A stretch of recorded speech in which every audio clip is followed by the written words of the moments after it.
Hello hi, Reji's വേൾഡിലേക്ക് സ്വാഗതം.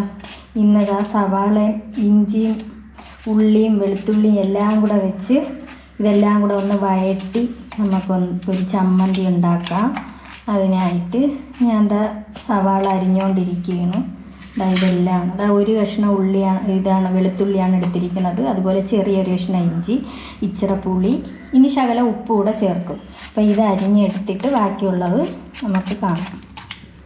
ഇരുമ്പിച്ചട്ടിയിൽ ഇത്തിരി ഒന്ന് എണ്ണ ഒഴിച്ച് സവാള ഒന്ന് വഴറ്റിയെടുക്കാം. ചട്ടി അനക്കിട്ട് അതിന് ശേഷം നമുക്ക് എണ്ണ ഒഴിച്ചു കൊടുക്കാം. ചട്ടി ചൂടായില്ല ഗൈസ്, ചൂടായില്ല. അപ്പോൾ ചട്ടി ചൂടായിട്ടുണ്ട്. ഇനി ഇതിലേക്ക് കുറച്ച് എണ്ണ ഒഴിക്കാം. ഈ സവാളയും വെളുത്തുള്ളിയും എല്ലാം കൂടെ ഒന്ന് വഴറ്റിയെടുക്കാനാണ്. നമുക്ക് ഇതിൽ കടുവൊന്നും ചേർക്കണ്ട, ഇതിലോട്ടൊന്ന് ഇട്ട് കൊടുക്കാം. എല്ലാം കൂടി പുളിയുണ്ട്, പുളി എല്ലാം കൂടി ഇട്ട് കൊടുക്കാം.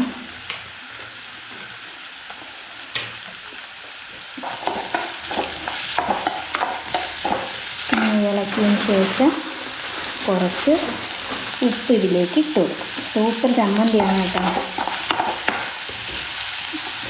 കുറച്ച് ഉപ്പും ഇട്ടിട്ട് നമുക്ക് ഇതൊന്ന് നന്നായി വഴറ്റിയെടുക്കാം.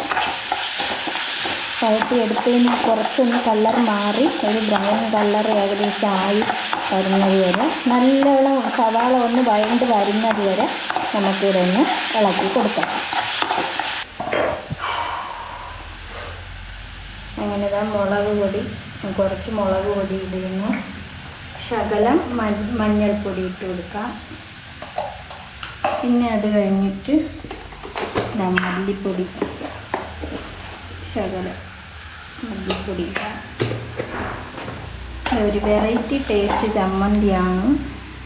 ഇത് തട പിടിക്കാതെ പറ്റില്ല, കൈ വേവും. ഇതൊന്ന് ഇളക്കി കൊടുക്കാം. അതിന് ശേഷം ഞാൻ തേങ്ങ വറുത്ത് പൊടിച്ച് വെച്ചിട്ടുണ്ടായിരുന്നു. അപ്പോൾ അതും കൂടെ ഇതിലോട്ട് ചേർത്ത് കൊടുക്കാം. തേങ്ങ ചേർക്കണമെന്ന് നിർബന്ധമൊന്നുമില്ല. ഇച്ചിരിപ്പുലം തേങ്ങ വറുത്തത് അതൊരു പ്രത്യേക ടേസ്റ്റാണ്, അതുകൊണ്ടാണ് ഞാൻ ചേർത്തത്. അല്ലാതെ തന്നെ ഇത് വഴറ്റിയെടുത്ത് ഇങ്ങനെ ഉണ്ടാക്കുമ്പോൾ നല്ല ടേസ്റ്റാണ്, അടിപൊളിയാണ്. ഇതിൻ്റെ പച്ചച്ചുവയൊക്കെ ഒന്ന് മാറിയിട്ടുണ്ട്. പിന്നീട് നമുക്ക് അടുപ്പിൽ നിന്ന് ഇറക്കി വെച്ചിട്ട് മിക്സിയിലിട്ട് ചമ്മന്തിയാക്കി അരച്ചെടുക്കാം. നമ്മൾ അരപ്പെല്ലാം ഇതിനകത്ത് ഇട്ടിട്ടുണ്ട്. ഇതിനെ ഒന്ന് മിക്സിയുടെ ജാറിലിട്ട് കറക്കി അരച്ചെടുക്കാം.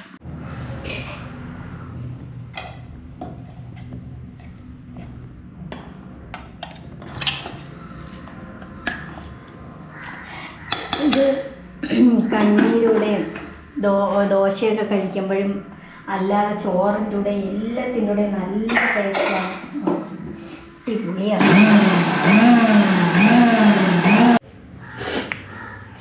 അങ്ങനെ നമ്മൾ എല്ലാം കൂടി വറുത്തരച്ച ചമ്മന്തി റെഡിയായിട്ടുണ്ട് ഗൈസ്. അപ്പോൾ ഇതെല്ലാവരും ഉണ്ടാക്കി നോക്കണം.